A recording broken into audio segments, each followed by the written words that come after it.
తెలంగాణ భవన్ కు చేరుకున్నారు మాజీ సీఎం కేసీఆర్. రేపటి నుంచి బడ్జెట్ సమావేశాలు ప్రారంభమవుతూ ఉండటంతో అసెంబ్లీలో అనుసరించాల్సిన వ్యూహంపై బీఆర్ఎస్ నేతలకు దిశానిర్దేశం చేయనున్నారు కేసీఆర్.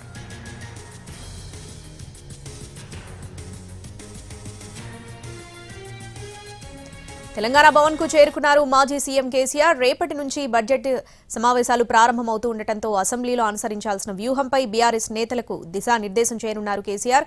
దీనికి సంబంధించి తెలంగాణ భవన్ నుంచి పూర్తి అప్డేట్స్ మా ప్రతినిధి సతీష్ లైవ్ లో అందిస్తారు. సతీష్, ఎటువంటి దిశానిర్దేశం చేయనున్నారు బీఆర్ఎస్ నేతలకు కేసీఆర్? డీటెయిల్స్ ఏంటి దీనికి సంబంధించి? శ్రావణి, కొద్దిసేపటి క్రితమే బీఆర్ఎస్ అధినేత కేసీఆర్ తెలంగాణ భవన్కి చేరుకున్నారు.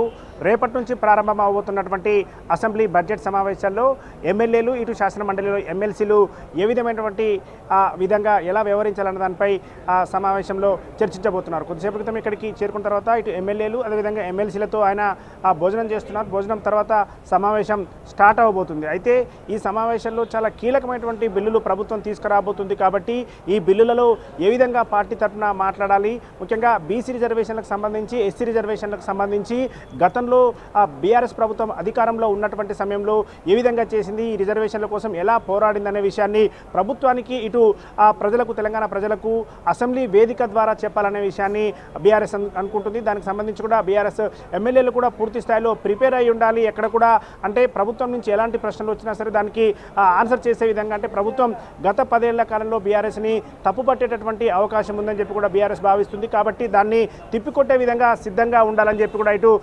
ఎమ్మెల్యేలకు అదేవిధంగా శాసన మండలిలో కూడా ఇది చర్చ జరిగే అవకాశం ఉంటుంది కాబట్టి ఎమ్మెల్సీలకు కూడా చెప్తున్నారు. ఇక ఈ 2 బిల్లులతో పాటుగా బడ్జెట్ సమావేశాలు కూడా స్టార్ట్ అవుతున్నాయి కాబట్టి గత సంవత్సరం ప్రవేశపెట్టినటువంటి బడ్జెట్ అది తో పాటు ఇప్పుడు అంటే ఈ సంవత్సర కాలంగా ఏం చేసింది కాంగ్రెస్ ప్రభుత్వం, బడ్జెట్లు ఎలాంటి గతంలో కేటాయించినటువంటి కేటాయింపులు ఈ సంవత్సర కాలంలో ఎలా ఖర్చు చేశారు, అదేవిధంగా ఈ సంవత్సరానికి సంబంధించి ఏ విధంగా బడ్జెట్ కేటాయింపులు జరిగింది, దాంతోపాటుగా కాంగ్రెస్ ప్రభుత్వం అధికారంలోకి వచ్చే ముందు చెప్పినటువంటి హామీలు 6 హామీలు ఏదైతే ఉన్నాయో ఆ హామీలకు సంబంధించి ఎలా జరుగుతుందనేది పూర్తి స్థాయిలో అసెంబ్లీలో చర్చించాలని, దాంతోపాటు బడ్జెట్ సమావేశాల కేసీఆర్ వచ్చేటటువంటి విషయం కూడా ఎమ్మెల్యేలకు, ఎమ్మెల్సీలకు చెప్పబోతున్నారు. మరికొద్దిసేపట్లో సమావేశం స్టార్ట్ అవబోతుంది.